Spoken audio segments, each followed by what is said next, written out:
आज के संदर्भ में एक कविता लिखी है, मानव है दानव। ये कविता का शीर्षक है कि मानव है दानव, और किस प्रकार से है ये हम पूरा इस कविता में बताने वाले हैं।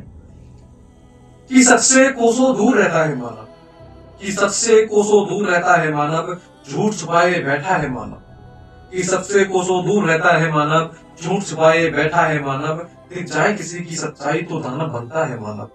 कि दिख जाए किसी की सच्चाई तो दानव बनता है मानव, और चेहरे पर मुस्कान लिए चलता है मानव। जाल ऐसा कि हवा भी ना निकलने दे मानव, जाल ऐसा कि हवा भी ना निकलने दे मानव, और बातें इतनी मीठी की शहद भी फीका कर दे मानव।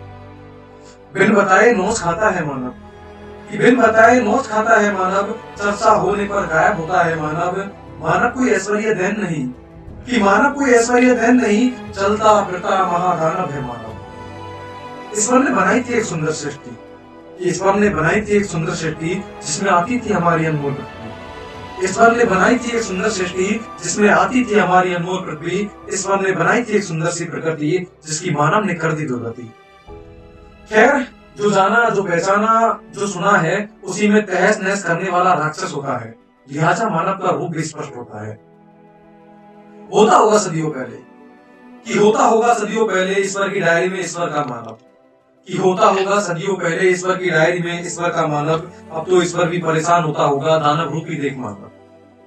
लगता है अब उसके हाथ में कुछ नहीं, ईश्वर के संदर्भ में बात हो रही है कि लगता है अब उसके हाथ में कुछ नहीं। ईश्वर भी अब इस मानव से बचा नहीं, उसको ही ले लपेटे में झूठ बोलता है मानव, उसको ही ले लपेटे में झूठ बोलता है मानव। उसी के नाम से नोच कर खा रहा है मानव। मानव और ईश्वर में बस फर्क है इतना, मानव और ईश्वर में बस फर्क है इतना। ईश्वर जानता है कि दानव है, फिर भी अहित नहीं करता, उसको उसकी नियति पर छोड़ देता है। और मानव जानता है कि निर्दोष है, और मानव जानता है कि निर्दोष है, फिर भी अहित करता है, क्योंकि उसके लिए स्वार्थ सर्वोपरि होता है। ऐसा कभी नहीं हुआ कि किसी दानव का अंत नहीं होगा, ऐसा कभी नहीं हुआ कि किसी दानव का अंत नहीं हुआ। ऐसा भी नहीं है कि किसी मानव का अंत नहीं होगा। ईश्वर है, नियति पर छोड़ना उसका धर्म है। ईश्वर है, नियति पर छोड़ना उसका धर्म है। मानव दानव है, उस नियति तोड़ना उसका कर्म है। अब मानव ही मानव का सगा नहीं, अब मानव ही मानव का सगा नहीं, तो अब इनका कुछ बचा नहीं।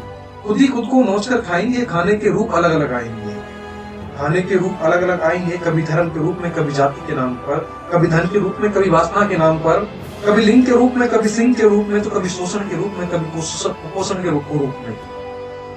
बहुत तरह के जाल बनाए हैं इन्होंने अपने सर्वनाश के, बहुत तरह के जाल बनाए हैं इन्होंने अपने सर्वनाश के। फंसते जाएंगे और मरते जाएंगे, दानव है तो खुशी भी मनाएंगे।